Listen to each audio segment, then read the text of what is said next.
Now, I would like them to play the footage of what you and why a lot of people are upset with me right now. Wait a minute. This is just going to prove he's completely wrong. Everybody saw this. The world saw it. The Undertaker with that big boot. The chair right into Austin's face. Now look. Look, he looked right over at the foot on the rope. You see that, don't you, JR? He saw it plain as day. How's he going to lie his way out of this? Come on, think of a big one. Give it the whopper. That looks like I made a bad call. It looks like I saw Austin's foot on the rope and still counted him out. Looks like it. That wasn't the case. Please play this next footage. What do you mean next footage? What's this? Well, this is, I think, the angle that Flair saw. The camera, this is Flair's perspective here. Look at Undertaker's body, King. Flair couldn't have seen through Undertaker's body. I mean, now that he didn't have X-ray vision. Now that's what I saw. I wouldn't do anything in the world to hurt Steve Austin. I respect Steve Austin. I told him to his face he was the man. And he is. Hell, I like Steve Austin. Austin and I are friends. And I want to take this opportunity in front of the whole world. Because Stone Cold is in the building tonight. Much to your regret. I want him to hear this from the bottom of my heart. Stone Cold, I apologize. Oh, boy. That's the honorable thing to do. Well, that makes it all right. That's right. From the bottom of my heart. Well, I think the Nature Boy's going to get the opportunity to apologize to the Texas Rattlesnake. Face to face. Yeah. Man to man. Oh, this is going to be great. Yeah. If I was you, Ric Flair, I'd open up a can of whole ass right now. I'd get out of here quick. That good. Austin didn't even lay his eyes on Ric Flair. Austin looking to... Everybody's giving Flair the cold shoulder. Everybody's ignoring Ric Flair. Austin, look out. Austin very predisposed here. Normally climbs those turnbuckles and salutes the fans. Yeah, but Austin knows that he should be the #1 contender for the WWF title right now. But he knows he's not because of that man, Ric Flair. Ric Flair screwed you, Austin. You know he did. The King, he made a bad call on Austin. Giving these fans here in St. Louis their due, their credit.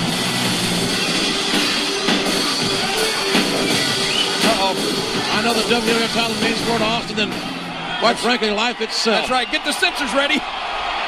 Look, Flair can't even look him in the eyes. You're sorry? Oh, boy. You apologize? You made a mistake? You're standing right there telling me you made a mistake, telling me you're sorry.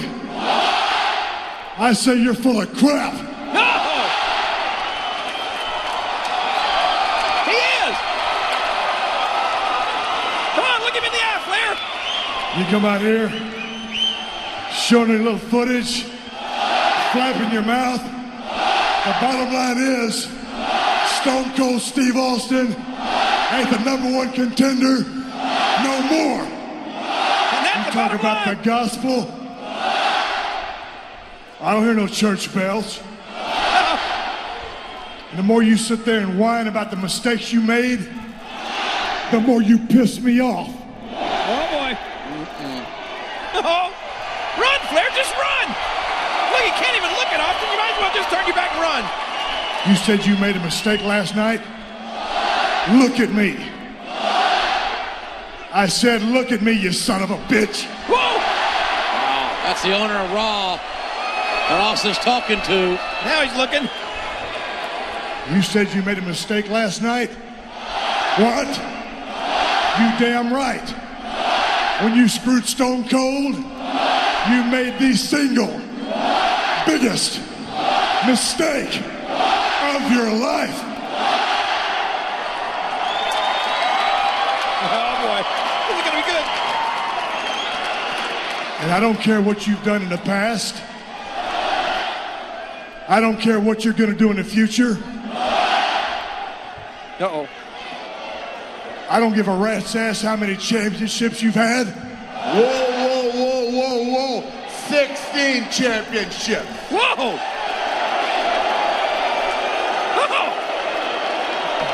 He's a Hall of Famer.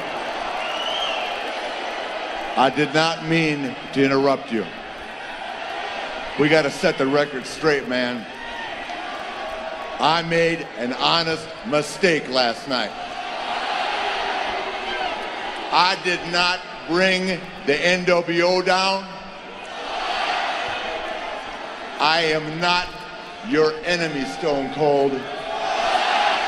And I sure as hell am not Vince McMahon. Boy, you got that You damn right. right you ain't Vince McMahon. Right. You don't look like Vince McMahon. You don't talk like Vince McMahon. You don't smell like Vince McMahon. But you know what? I'm starting to wish you were Vince McMahon. You know why? Because I'd rather deal with a sumbitch that's gonna look me in the eyes and tell me he's gonna screw me than deal with a sumbitch like you who's gonna look me in the eyes, shake my hand, pat my back, see how good of friends we are, turn around, and screw me first chance he gets. That's telling like it is. That's what happened. So while I got my eyes locked on them little beady eyes of yours, and since we're standing here in my ring, and we are in Missouri, and this is the Show Me State. Oh, boy. Look where this is going. Since you showed me all your footage, Stone Cold Steve Austin got something he want to show you. How about that? Look at it with your little beady eyes. That's a big deal right there, JR. Damn right it is. I don't blame you for feeling the way you feel. If the shoe were on the other foot, I'd feel the same way. I screwed up. I've apologized. But in one night, I can make it all right. I can do the right thing by you. Wait a minute now, what? Tonight, I can make sure the NWO never screws with Stone Cold again. I'm gonna take that other badass Texan, Bradshaw, make him your partner versus the NWO. That's right. Tonight, Stone Cold and Bradshaw versus the NWO. Right here in St. Louis, Missouri. He had to go for the cheap pop, but this ain't sitting well with the rattlesnake. Look at this. I don't know if that's going to make the rattlesnake whole. He'll look forward to a fight with the NWO. Austin and Bradshaw against the NWO tonight, but you got to wonder what Austin is thinking. He still ain't the #1 contender. That, ladies and gentlemen, was kind of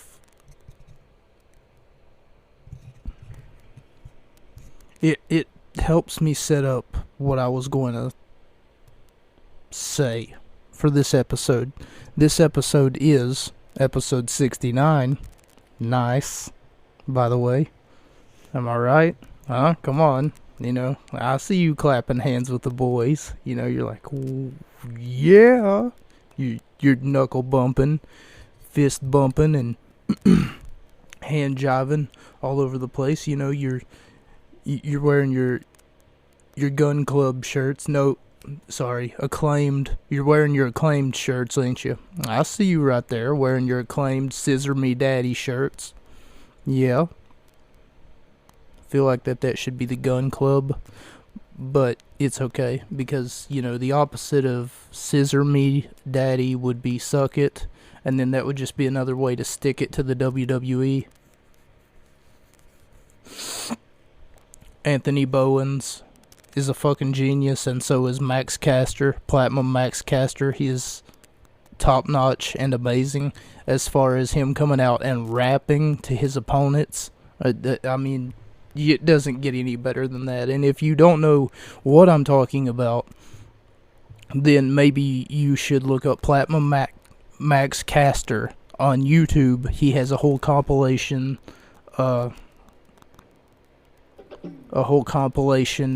like video of him rapping to his opponents before his match. Now, what we just listened to, aside from me going on about Scissor Me Daddy, episode 69, nice. My name is Mocha, and what you just listened to, by the way, was the episode that we are going to be presumably watching. But even though I may not have spoiled a match, provided that all of that audio picked up pretty good, even though I may or may not have spoiled one of the matches on this card, by basically showing you or letting you listen in on what happened the night after, Steve Austin got screwed over, not by Vince McMahon, but by Ric Flair, of all people, because Flair made, quote, as he said, an honest mistake. When in April of 2002, he, for some reason, missed Steve Austin's foot being on the rope whenever it came to Austin kicking out, or getting the rope break, rather, on the pinfall attempt that The Undertaker had made. When Ric Flair was the special guest referee. And also I want to take just 1 second, 1 moment here to just address something. Brandon, if that is your name, you remember the whole meme about Brandon, right? I mean, I think that they were at a NASCAR event, and then he said, let's go Brandon. In this case, we're not going to be saying let's go Brandon, and I'm not going to be referring to Joe Biden's son, because if I was to do that, then the CIA might track me down. So, Brandon, and I can't pronounce your last name because honestly I can't read it. So, cheap pop on you for making fun of the, quote, West Virginians who can't read. Also, I wouldn't go to Ohio if it was the last state in America, because, I'm pretty sure their steaks would blow ass. They suck as much as Taco Bell sucks. And if I wanted a good steak, I'd get it from your mom. No, I'm joking. That's a low blow. If I wanted a good steak, I'd get it from a cow. That is your mom. No, wait, hang on. Let me get this one. I know a few low-hanging fruit jokes. You came on to my show. You disrespected me. Okay? I don't know how I feel about being disrespected in that manner. You hacked my show somehow. I'm still not sure how you did it, but that's alright. I can hire a hacker too, I mean, I probably shouldn't be saying that on the air, but it's not important. Pretend like I didn't say anything. Pretend like I didn't say a damn word. I don't even know why I'm acknowledging you, because maybe you're not even worth my time. Maybe you're not worth the 10 seconds that I'm giving you on this program, on this show, because I've got 75 paragraphs to go over about a marquee event. And I don't know how I feel about your show, honestly, but out of pity, I left you a 5-star review because I feel sorry for you having such a low-grade show, and not having one that has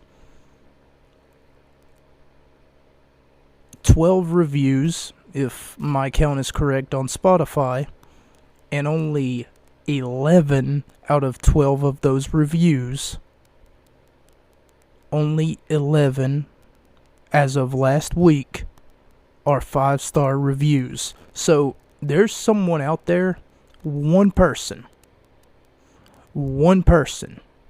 because before last week, whenever I checked, and I only had 7 5-star reviews, not the 11 that I have,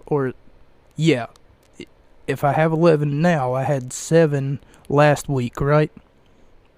So, try to keep up with me here. I had 7 5-star reviews, and like 2 or 3 days ago, I looked at it, and it was updated from 7 to 11, and shout out to 7-Eleven, by the way, on episode 69. All these numbers, I'm practically giving you the lottery. But anyway, it went from 7 5-star reviews to 12 reviews overall, but at least one of those reviews, in order for it to be a full 5.0 star show, it would literally say 5.0 and then tell me in brackets the number of reviews that I've got to facilitate that 5-star review. This one, however, for some odd reason, says that I'm overall ranked 4.75. So there's a joker out there who actually gave me a 1-star review. So 11 of my 12 reviews on Spotify,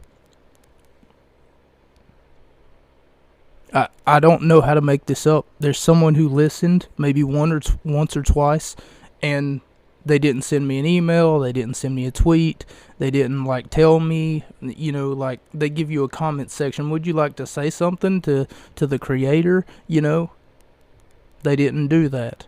So that means that, one, they're salty about something that I said, and then they're just like, oh, no, I know what to do, I'll just leave you 1-star review. It's like the dislike button on YouTube. It's like, oh, I don't like this video. So instead of scrolling past it, you just decide to hit the dislike button. Just to be a dick, I guess. And it takes away, I'm not sure, but I'm almost certain that it would take away a like, I was told that they got rid of it, but on the interface that I have, I can still see it. I've never used it because I'm not a salty cuck like some of you are, but I can still see it. Anyway, the pay-per-view that we will be looking at, sorry about that, little mini tangent that I went on, I suppose.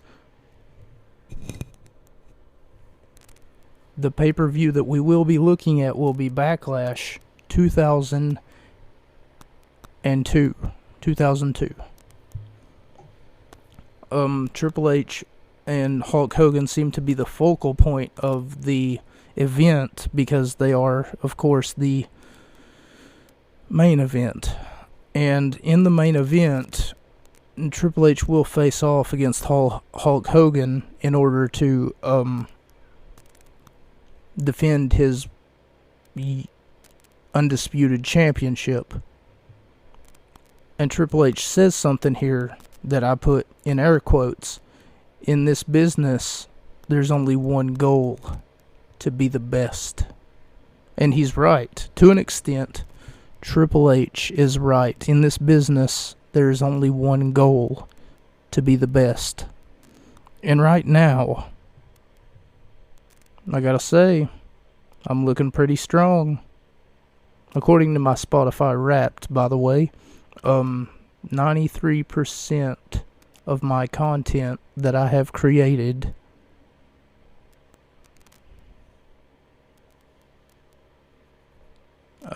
shit. Wish I would have screenshotted that. Oh, I have created more than 93% of people in my category.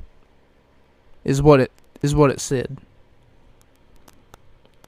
But that was like so long ago, so why would I even bring that up? I put a note here to compare Triple H's run to Roman Reigns' current day run. Opening hype package mostly focuses on Triple H and being the champion, facing off against the challenger Hulk Hogan. Talk about how everyone keeps turning on Steve Austin at this time. About the tag team match that Steve Austin got put in 2 weeks before his match against the Undertaker. No, it wasn't 2 weeks before this match that we will be discussing. It was actually what Ric Flair was talking about. Hogan, or how the NWO, at the open of the program, in case you missed it, the NWO, and the big bad Texan Bradshaw will... Okay, so the NWO, which is at this time made up of only 2 individuals because something happened with Kevin Nash, and Hulk Hogan at the time was sort of a hero to everyone again after his match with The Rock at WrestleMania.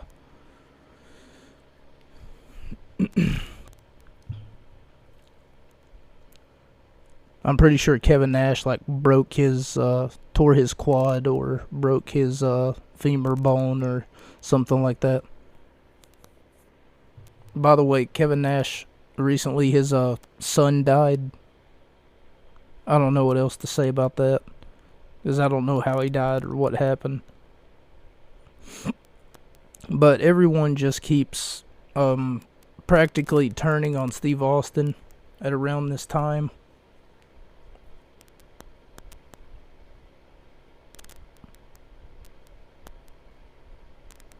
Steve Austin seems to think that there's a conspiracy, even though he never comes out and says it. He seems to be under the impression that everybody just doesn't want him to be the number one contender, doesn't want him to be any sort of champion, doesn't want him to be successful. You know, he doesn't come out and say it, but it's almost certain that that's how he feels.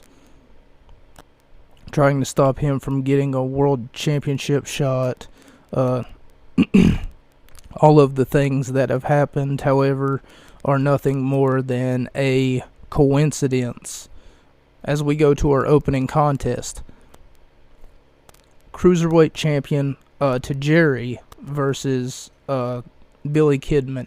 And all throughout the match, the only thing that commentary can practically talk about, aside from the wrestling match itself, that once in a while you'll hear them comment on, all throughout the match, the only thing that they seem to care about is Tori Wilson. She's wearing what's called a genshin, and a genshin is a traditional Japanese robe in which that women usually put on. It's sort of a nightgown of sort, and she's got her hair up with, I guess they're chopsticks, which to my knowledge is sort of a Chinese tradition, to put your hair up in a bow and tie it off with the chopsticks or something. I don't know what they're actually referred to as, but they look to be chopsticks or hair clips of some sort.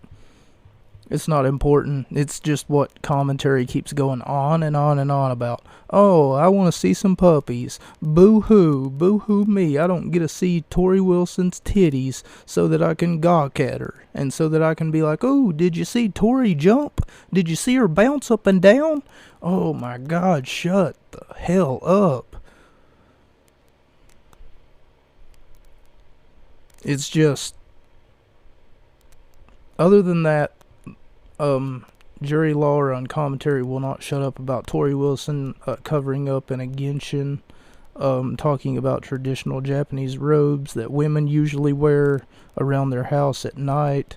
New champion, and Michael Cole gives an interview, but how in the hell are we supposed to understand without a translator at ringside what the hell it was that Tajiri just said?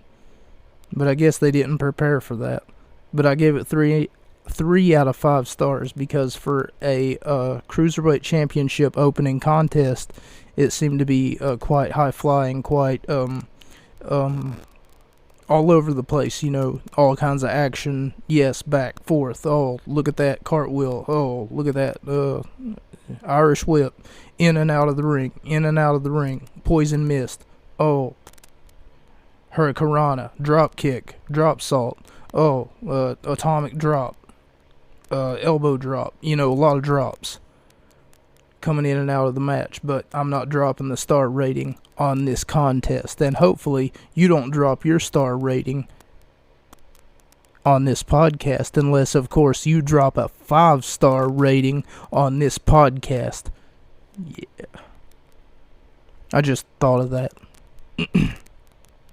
As JBL goes one-on-one against the NWO's Scott Hall. May he rest in peace.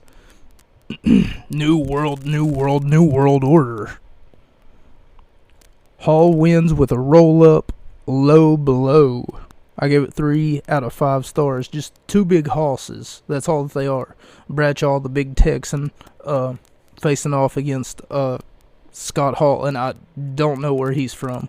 I was told Italy, but I don't think that that's right. I honestly did not pay attention as to where Scott Hall's from. He might be from Detroit, Michigan, for all I know.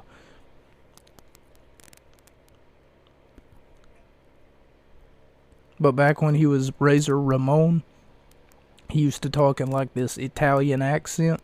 Hey, Chico. Let me tell you what I'm going to do to Jake Roberts tonight. First, I'm going to, you know, he would like talk in what seemed to be a Caribbean accent or an Italian accent. That's my best way to describe, you know, I don't know much about Scott Hall though. The story of this next match is that Kevin Nash has been suspended indefinitely without pay by Raw owner Ric Flair, and the rivalry apparently started when the NWO made a mess of the APA's office. APA chants ensue, and I give it 3 out of 5 stars. Vince McMahon walks into the office that Ric Flair so happens to be in, and he praises Ric Flair, says how he likes his style, but he has to learn one thing. No matter what you do for your employees as their boss, it's never going to be good enough. So Vince McMahon practically tells Ric Flair that no matter what you do for your employees, it's never good enough. You know, they always want more. They always want to just take and take and take, and they never want to give back. And, you know, as an employee myself of Walmart, yeah, that's pretty much what I want to do. I just want to take and take and take. And you want to know what I'm giving back? Just so we're all on the same page here. I'm giving back my time. even though I can't stand the place. I can't stand to be near it. Or for that matter, I don't even shop there anymore. I'd rather shop somewhere else. But I'm there. I'm working. I'm doing everything in my power to make sure that as long as I'm responsible and on the clock to be there, that whatever needs to be done, whatever I'm responsible for, gets done. So I can agree with Mr. McMahon on one thing, but on another thing, I can't exactly agree, because they never give you enough. So as an employer, Mr. McMahon, maybe you should give a little bit more rather than just complaining about how much your employees take from you. And of course he says that they're never satisfied. Well, as a boss, you're never satisfied. You're never satisfied with my performance. You're never satisfied with... Never mind. It's pointless to argue this. And they're always greedy. Coming from a multi-million-dollar company operator. Ric Flair has named himself the special guest referee for the Steve Austin Undertaker #1 contendership match, which I just showed you a clip for in case you missed it or in case you need a refresher. I would advise you to go back, listen to the first 9 minutes of this podcast. Once again, I didn't feel like, trying to set it up and then having you listen to the clip. I thought it would be better. You know what? Here it is. Boom. Bam. Thank you. I'm going to give you the context. Give me a minute. But Steve Austin basically came out and then he said, "You know something? You screwed me last night." Which basically is what happened. But he did it, and it wasn't on purpose. As I said, mere coincidence. For the heavyweight championship, then 1 or 2 weeks. Okay, so what ended up happening was Steve Austin got named the #1 contender. But then The Undertaker comes out. Maybe a week goes by. The Undertaker comes out, and he looks at Ric Flair, and then he says, "Hey, why did Steve Austin get the #1 contendership? I don't really think that that's fair." And The Undertaker says, "If I don't get a #1 contendership, you're going to get hurt." He doesn't come out exactly and say that, but it's implied. And Ric Flair said, "You know what? You make a compelling point, Undertaker. So, you're the #1 contender."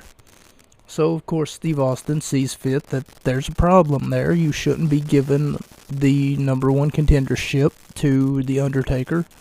Steve Austin comes out, and then he basically says, "Hey, why'd you give it to The Undertaker? Does he intimidate you? Because he rides that motorcycle? Because he's wearing that bandana? Because he has tattoos? Are you afraid of him?" Practically, whenever Steve Austin signed his contract,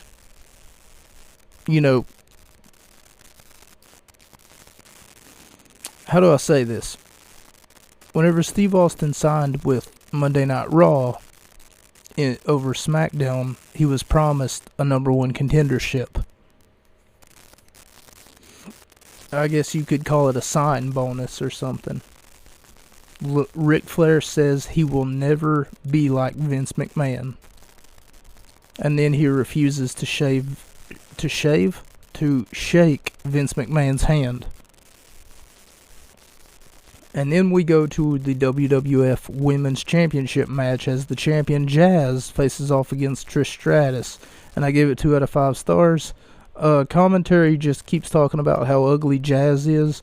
Jerry Lawler says that she's one of those girls who doesn't get even prettier before closing. I'm assuming it's a bar joke, but I've never been to a bar where my sister gets prettier the more drinks that I start to take.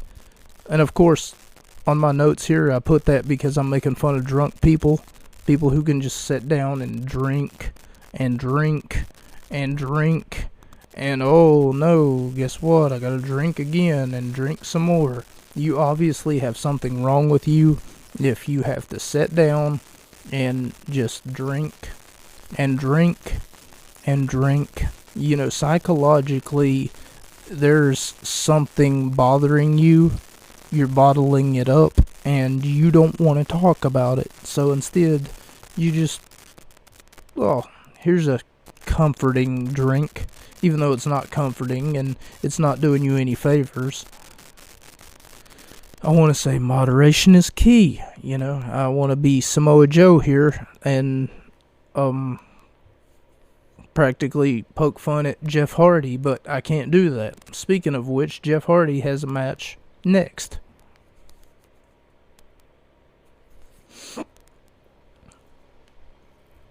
Trish Stratus versus Jazz, 2 out of 5 stars.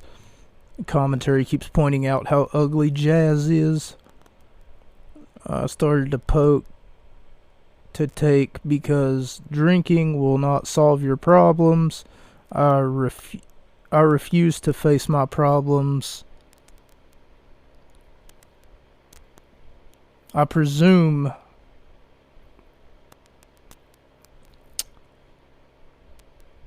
rather than running from them, I would just prefer to face my problems face on rather than just...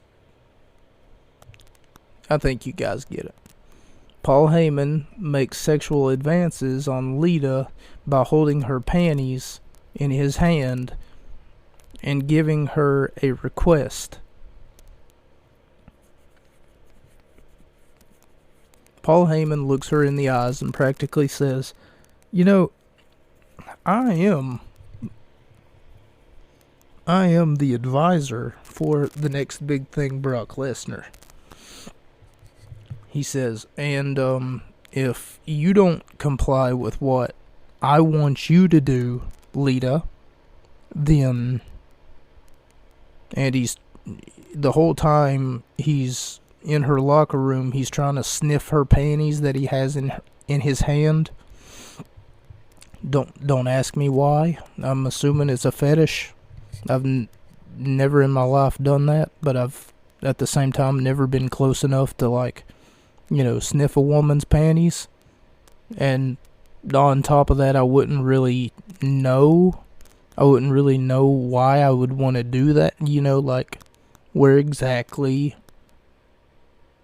what kind of position would I have to be in order to be able to do that, you know? I'm assuming I would have to be a lawyer. And I would have to, like... You know, I'm setting up a knock-knock joke here, but I don't think that it's landing. Anyway, he's holding her panties, and he gives her an ultimatum, practically a request. And she seems hell-bent on just getting her lingerie back. Do you want to see your boyfriend get hurt?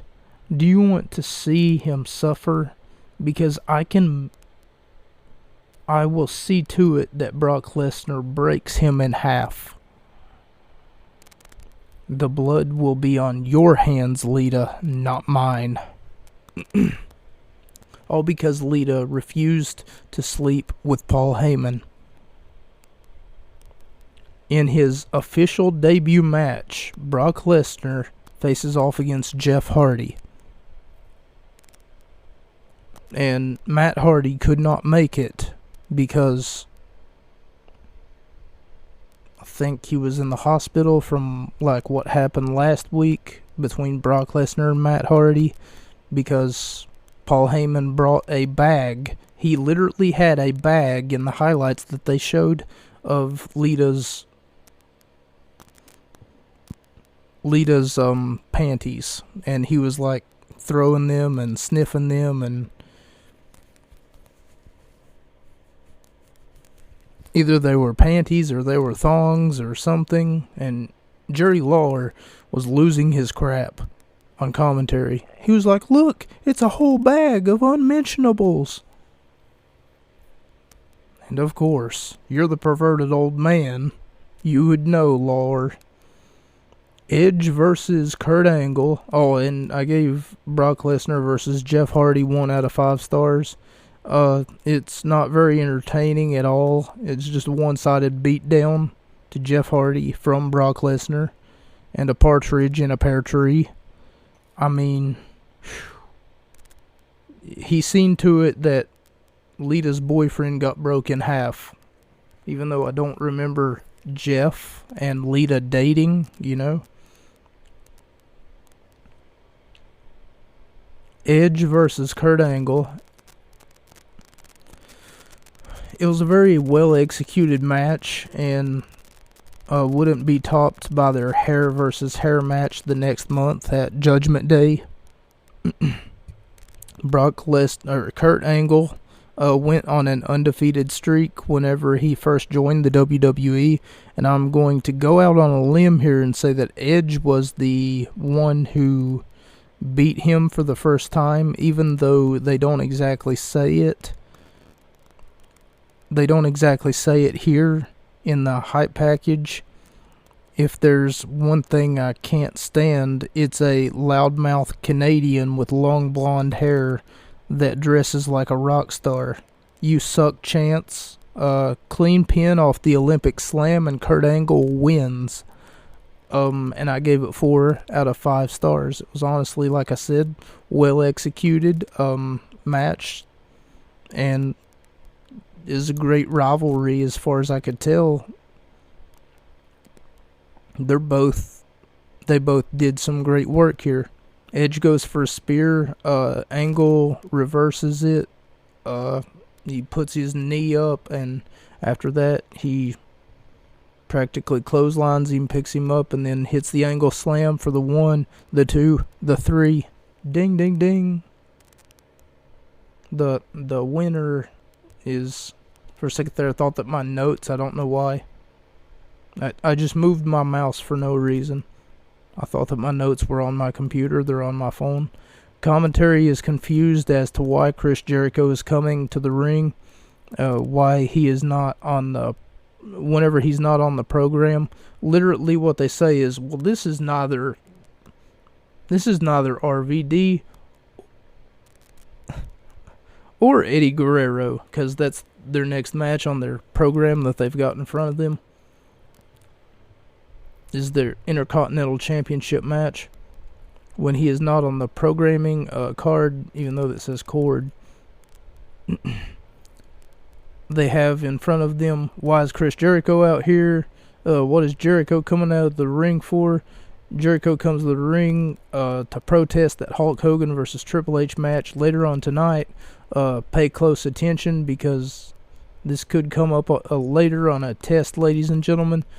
This is something we like to call consistency. Now pay attention. Jericho's out in the middle of the ring, and obviously he's protesting about the fucking, oh, why does Hulk Hogan get a championship match? He doesn't deserve it. He hasn't wrestled a championship match since 1983, which is what they bring up, the fact that Hogan hasn't had a championship match since like 1993 or 1983. They say one of the two. Jericho is incensed because less than 30 days ago he was the main event of WrestleMania 18, but now he's not even on their pay-per-view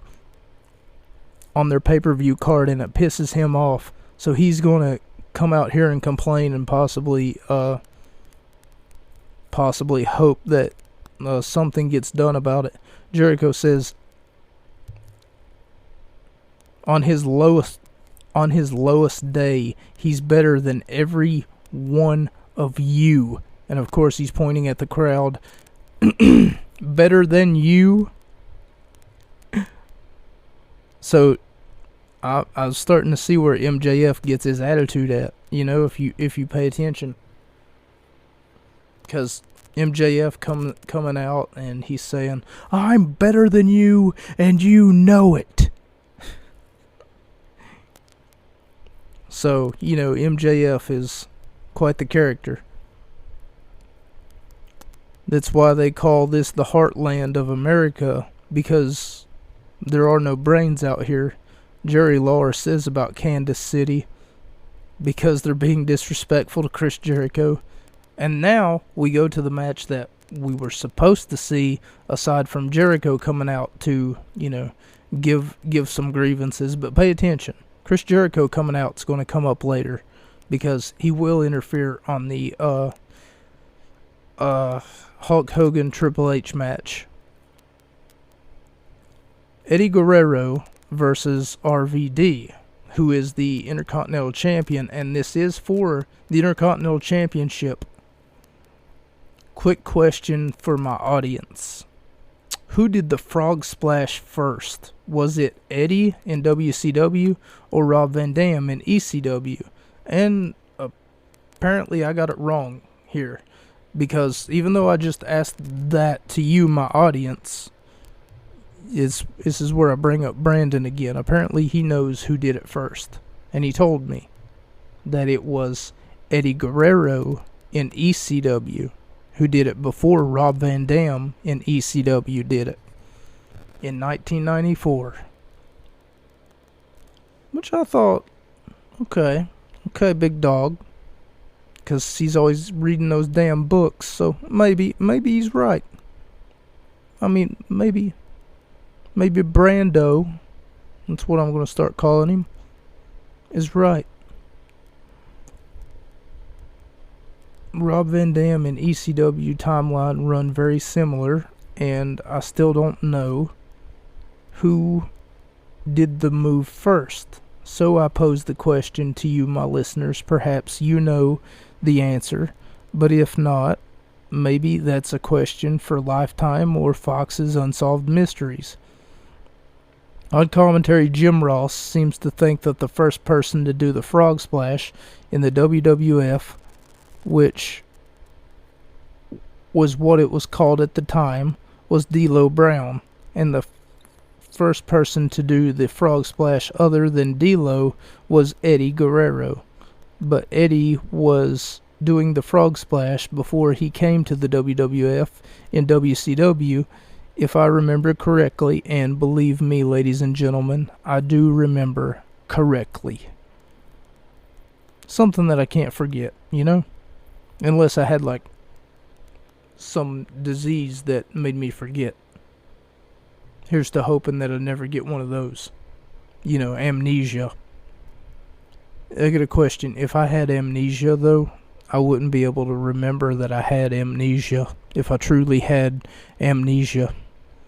Here's looking at you, Sonic the Hedgehog franchise. Keeps bringing up the fact that Shadow the Hedgehog has amnesia, and sometimes has a plot hole where sometimes he can remember who he is, and sometimes he doesn't know who he is, and other times he knows exactly who he is and what motivates him and what brings him to where he's going and how he's doing things. And because I recently watched a video, not to take away from what we were talking about, but keep in mind I'm extremely ADHD, and whenever I see something shiny, I go, ooh, shiny. And I look over to the left, and now we're off topic. But anyway, I recently watched a video about the plot holes of the video game, known only as Sonic or Shadow the Hedgehog, the video game, and he's right. Amnesia doesn't just go away and then come back. If you know what a goldfish memory is like, it's almost like instant. It goes away. Imagine being a fish. Imagine for a second you're a fish, okay? You're in a pond or something, and you don't have eyelids or whatever. And you have a 3-second memory. How the fuck are you supposed to sleep?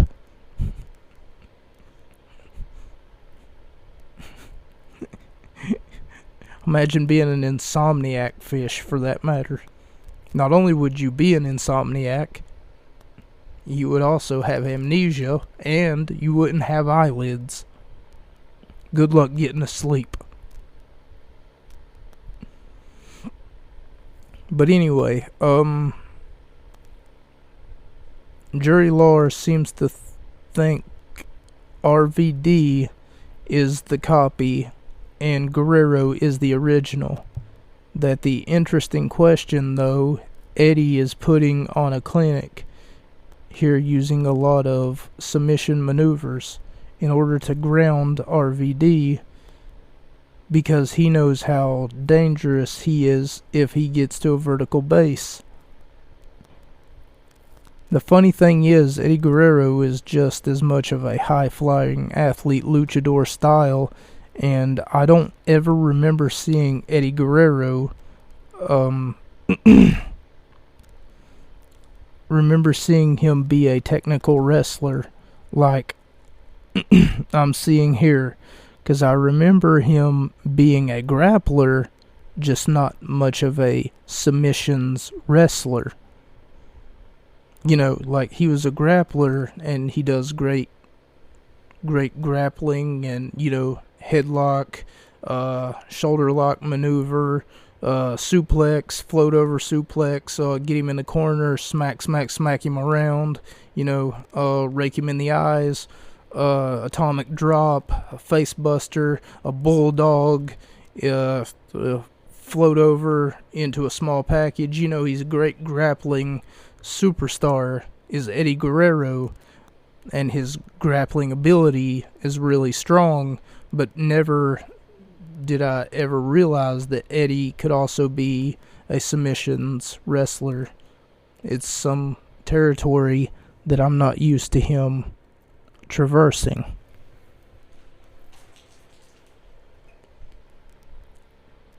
And I gave this match 3 out of 5 stars. Eddie Guerrero facing off against Rob Van Dam. We see a new Intercontinental Champion. Really entertaining, nice pace of a match that made both men look strong, and both men look really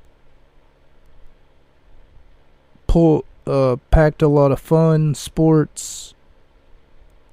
Both men had a lot of fun spots, rather. Really entertaining.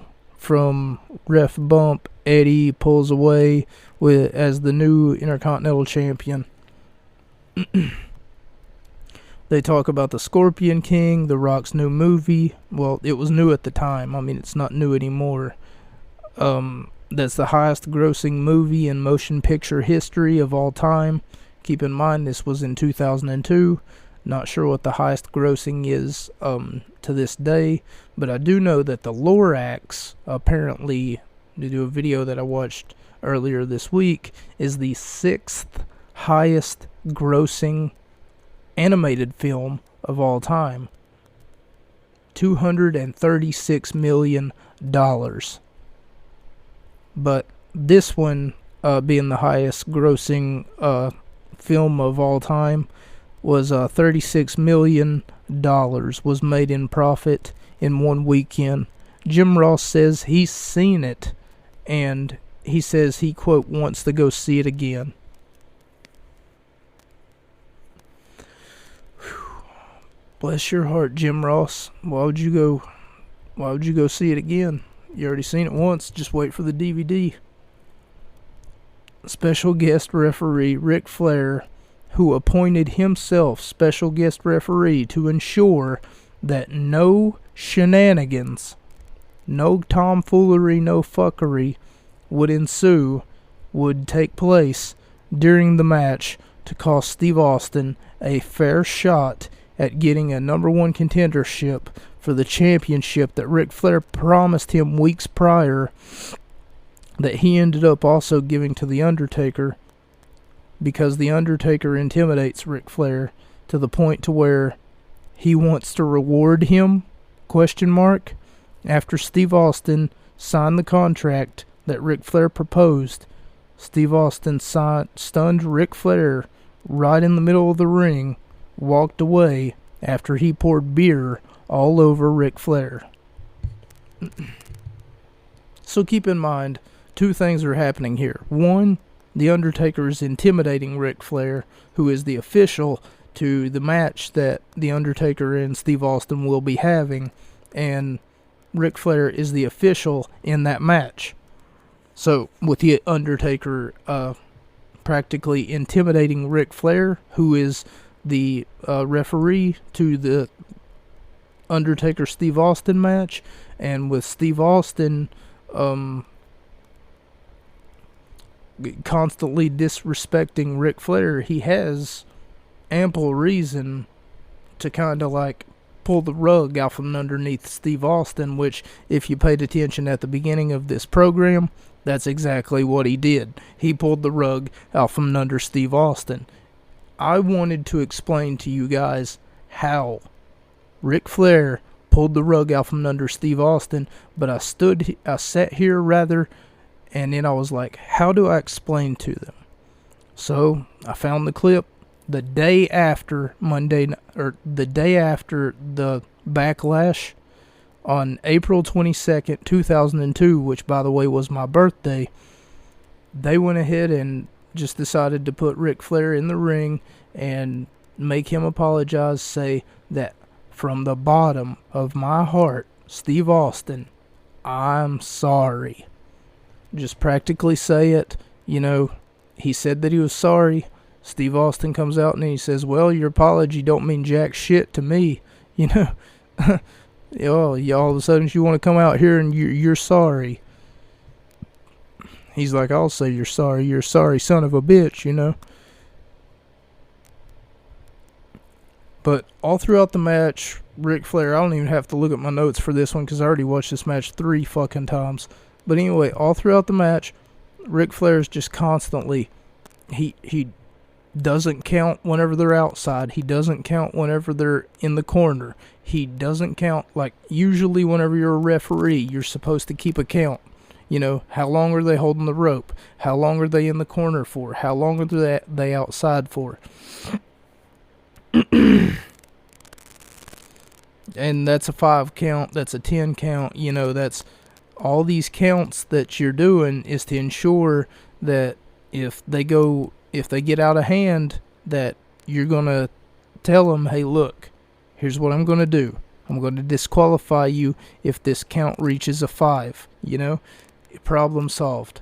And had he would have been doing that, had he would have been maybe doing regular referee things, this wouldn't have happened. The match itself was an okay match, as long as you take into effect that Ric Flair knows nothing about officiating a wrestling match. At times it looked like Ric Flair could have been on the beach, you know, like he's like looking off into the distance and he's like,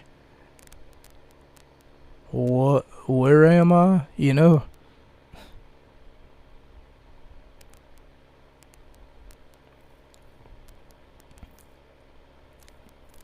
But Ric Flair tried to make sure that there were no shenanigans going to happen. And I gave it 3 out of 5 stars. And I would have given it a higher star rating. And I'm pretty sure the first time that I reviewed this match, I gave it 4 out of 5 stars. And I would have given it a higher star rating. But the only problem with that is I just couldn't see past Ric Flair's terrible officiating. And also, they ring the bell 3 times. They rung the bell once to start the contest before the announcer says, and this matchup is scheduled for one fall, making his way to the ring, the Undertaker. They rung the bell once the Undertaker's music hit, and then they rung the bell once after Ric Flair got in the ring. And he said, ring the bell. The bell had already been rung. The match has already officially started. Why do we have to spend time ringing the bell? Just start the match. You already rung it. Matter of fact, I'm going back to that. I know that I went on a small tangent whenever I talked about it before, but Shayna Baszler and Ember Moon, whenever I talked about that match, oh my God, that got me so riled. And, you know, I'm not like OCD. Stop ringing the bell, you know. Stop turning on the light. I don't know. It's so weird. Whenever you ring it twice, though, once to start and the second time to stop, you know? So, technically, this match has already started once. It ended. I guess we took a 5-minute break, and after it started again. So anyway, what ends up happening is Steve Austin gets screwed because Ric Flair didn't see that. So his view was obstructed by the fact that the Undertaker was, he's a very towering individual. So the Undertaker obstructed the view, the literal point of view of Ric Flair, and Flair couldn't see that Austin had his foot on the bottom rope, which would have dictated a rope break in any other scenario. Now, here's something else that really gets me. There's a tag team championship match. They ring the bell twice before the match even begins, or once before the match even begins, and then the second time they ring it, it's to start the match. Billy and Chuck versus Al Snow and Maven. Here's the thing that really gets me, though. Why is this the co-main event? What was billed as the co-main event was Austin versus The Undertaker. So I don't understand why that was the co-main event. And I gave it 2.5 out of 5 stars. Was entertaining, but not very much of a wrestling match, so much as it was Al Snow chasing wrestlers around the ring. Like, if you could have put that, if I had editing software, I would take this match and then I would blur everything out except for a spotlight showing Al Snow and whatever wrestler that he's choosing to chase around the ring. And I would play the chase music behind it. And I know you guys are confused. Chase music. What are you talking about? Okay, so hear me out. Maybe you've heard this one before. Oh shit, I can't even do it any good.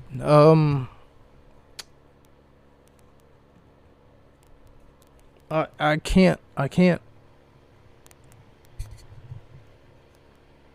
can't find a erectable source for it. I'm sorry. Oh my god. I guess look up chase music on YouTube. Hang on, maybe I can find it. Maybe I can find it.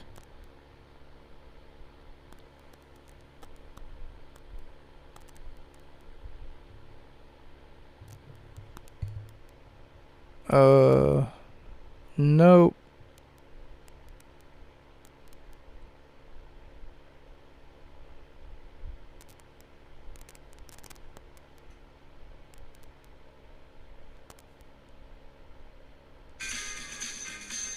Yes, I found it.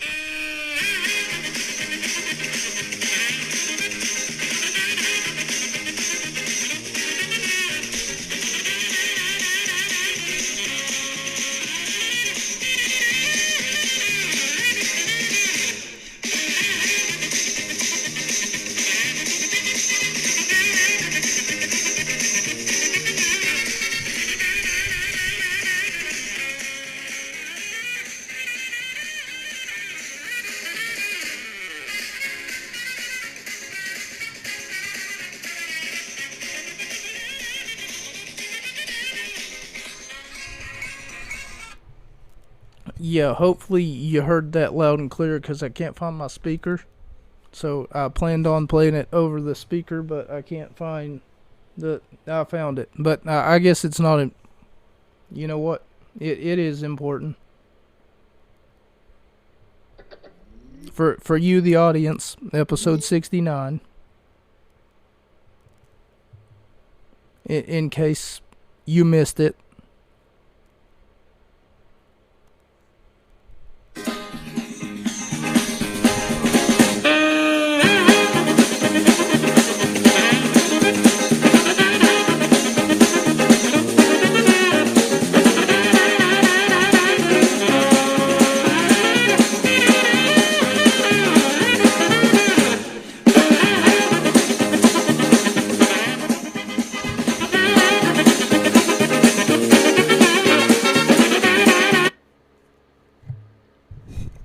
Okay, so had it been me, like I said, that Maven, Al Snow, Billy and Chuck match, I would just go ahead and put the chase music over it.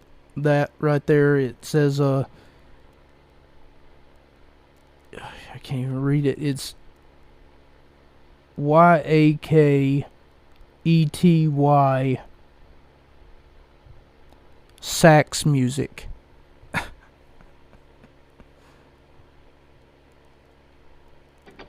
I don't even know. I mean, I made the joke and then I was hoping that he would be like the top search, you know, because every other fucking chase that I've ever seen that's been on a cartoon or something, I swear that always plays. But anyway, we go to our main event. As I said, I don't know why that was the co-main event, you know, that stupid tag team match. A couple little nuggets here on commentary before we go to the main event, which was Hulk Hogan versus Triple H for the World Undisputed Championship, but I'm just going to go ahead and call it the World Championship because that's practically what it is. You remember elementary school, JR, because your dad used to walk you to school because you and him were in the same grade. Okay, so, and then he's asking JR a question. He says, do he and Billy ever get embarrassed whenever they walk into Victoria's Secret and ask, do they got this in my size? Of course, because they're flamboyant characters, and the crowd is even chanting, Rico's gay, Rico's gay, because Rico is apparently their hairdresser. Put that in air quotes, hairdresser. He's just some manager that shows up once in a while. Was entertaining, but not much of a wrestling match. A lot of Al Snow chasing people around the ring to that music. Hulk Hogan versus Triple H, who is the champion. All of the interference given a very slow-paced match. I would have to give this match a 3.5 out of 5 stars. It did tell a decent story, rather, and it did come to a halfway decent close of an encounter. And now by the end of this one pay-per-view, by the end of, like I said, pay attention, this is consistency, and remember what Jericho said? He didn't want Hulk Hogan to be the champion. Remember that? Well, Jericho interfered. He showed up, he had a chair in his hand, and he bashed Hulk Hogan upside the head. He knocked the referee out. He said, "Fuck you, referee. Ain't no rules around here stopping me from bashing Hulk Hogan," some 47, 48-year-old man at the time, upside the head with a steel chair. And after he did that, we thought for sure that Triple H was going to win. But you want to know what Triple H said? He said, "I don't need your help, Jericho." And then he threw Jericho out, and he told Jericho to go home. Jericho was just mad because Triple H beat him at WrestleMania and took away his undisputed championship.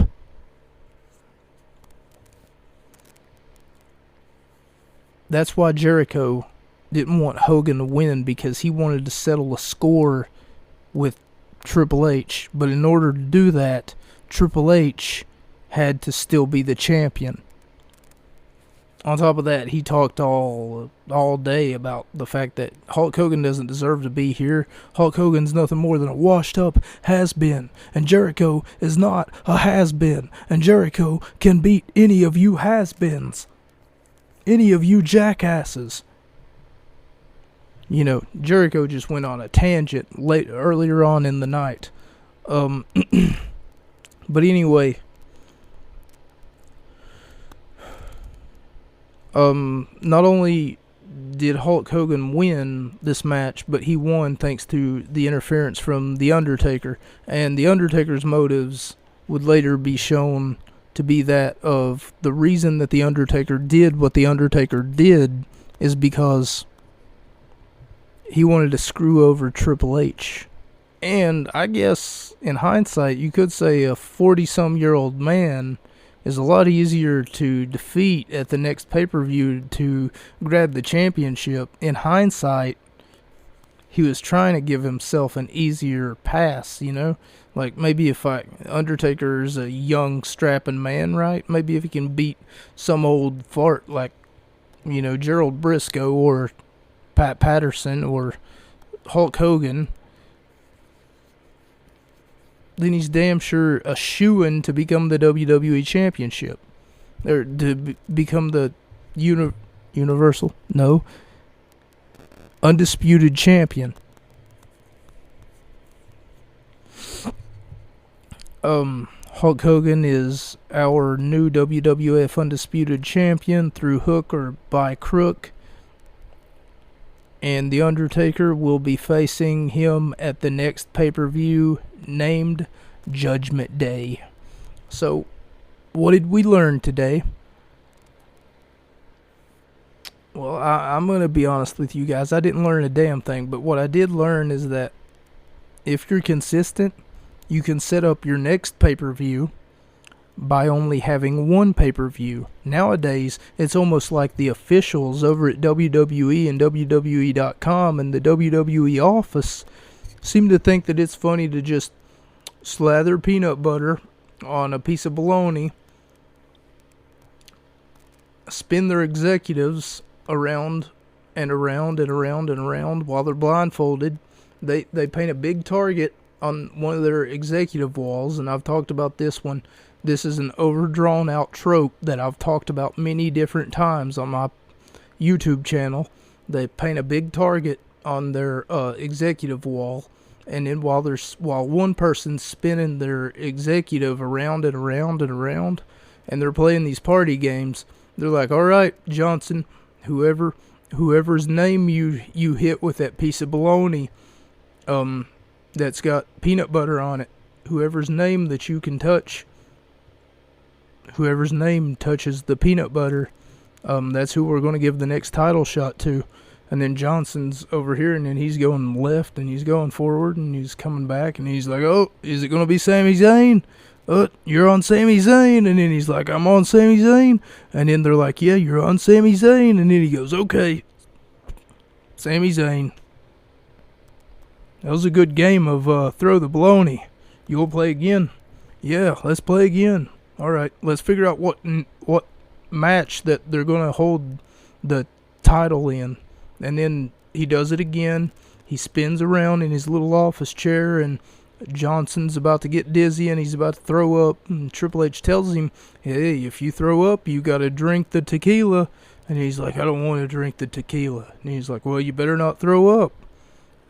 They got this big party game going, right? And on the other side of the wall, they got, like I said, another target. And they've written like 7 or 10 match types that don't specifically have any niche, or for that matter have any continuity with something that Sami Zayn has. It's not like that the peanut butter that I previously mentioned touched Jeff Hardy, and they're gonna touch the other piece of peanut butter on the other side of the wall. I know it's a very long explanation. Whenever Johnson gets over to that other side of the wall, though, it's not like he's going to touch, Jeff Hardy and then ladder match. No. Sami Zayn has no niche. So, you could just throw him in anything now. Over there, you got casket match. It's written. It's ambulance match over there, but you got to keep it within the PG confines. So, if you hit ambulance match, somebody's got to pay a fine, because there better not be any blood, because the USA Network won't like that. And Johnson might get fired because he's the one that touched the peanut butter to the wall. Holy shit. Thank you all so much for joining me. This has been episode 69. My name is Mocha. Hulk Hogan won the WWF Championship. Thank God that... thank the natures, rather.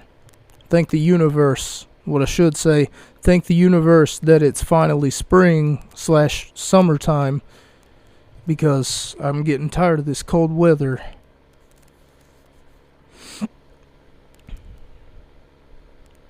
That's going to be all from me this week.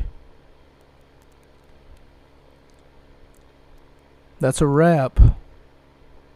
Good night, ladies and gentlemen. Good night, ladies and gentlemen. That's a wrap.